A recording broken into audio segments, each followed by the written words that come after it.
来到螺蛳粉故乡的人啊，我还是抱有很大期待的。Hello， 大家好，我小丁，我是乖乖。今天我们准备去广西旅游啦，但是出发前并没有很开心，多多少少有点舍不得他。好，爸爸在录视频呢啊，真的没有以前的那种开心了。哦，爸爸马上出去了。我想到我们俩。你知道我想到我们俩去南京那一次，你说还要再看一天，我说不行，我想孩子了，我要回家了。短时间出去玩个2天，我其实没有看到的感觉，但是我们这次出去要玩个5到7天，不会玩到第3天的时候就想回家了吧？所以人家说干什么都要趁年轻，你说年轻的时候出去玩都开心死了，我的天哪！我现在我的开心因为它减弱了一些，讲不上来。我跟小丁今天早上要出发了，然后完全没有那种激动、开心，然后期待的心情，就啥也不知道就好。爸，咦？小丁也就是在镜头前面开心，镜头一放下去，他就开始。跟管管的跟管管的弟弟已经汇合了，变成表弟了。走，赶紧去直击。不要扭了，上机。这是多少来着？50。哇，好多山啊！从没在城市里见过这么多山，我惊讶了。刚刚落地之后，最大的感受就是这边的热，真的很热。首先就是柳州的我也不知道这啥玩意儿。马鞍山公园。这边的植被跟安徽那边完全不一样。马鞍山竖井上20，下是10块，也就是一个人要30块钱。如果买套票的话，一个人就20块钱可以上下的。就是突然感觉这座城市真的是建在山里的，你看看。真的，那边是山，然后这边又是山，这一块完全被山包住了。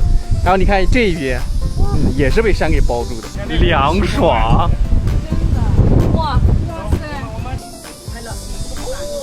哇，这就是柳江 U 型环绕。我们现在这个山上面看一看，然后晚上就去柳江上面坐夜船，打卡了。第一个是马鞍山这个山顶20块钱，还是值得的。这么一对比，我就觉得大蜀山不收票是对的。20块钱，其实我觉得大蜀山完全可以开发。大蜀山它那个城市项目啊，被树林全都挡住了。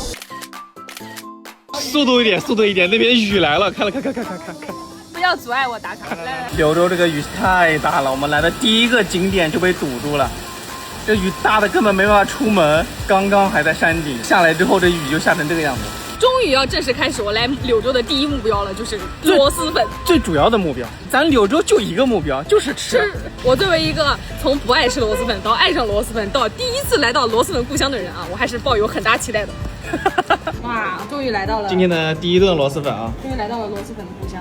我们今天本着就是每个人只吃半碗，它这边是1两、2两、3两这样，我们点的是2两1碗，我们2个人一块吃，闻起来真的没有那么臭，真的不会像袋装一样，哇，一拆开，妈呀！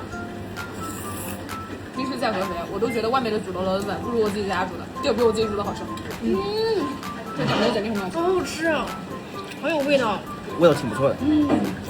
好鲜呀！它这有点特色，就是里面加了空心菜。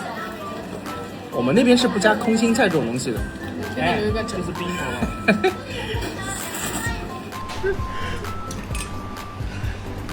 让我喝。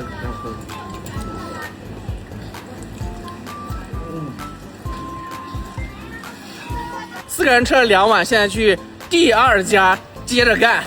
我弟是一个从来都不吃螺蛳粉的人，今天晚上第一次尝鲜。好吃。已经是第2碗了，我这次要拍一个好看的照片。哇，满满的一大碗。这是第2家了啊，咱接着嗦粉啊。我从来没有在一天中吃这么多螺蛳粉。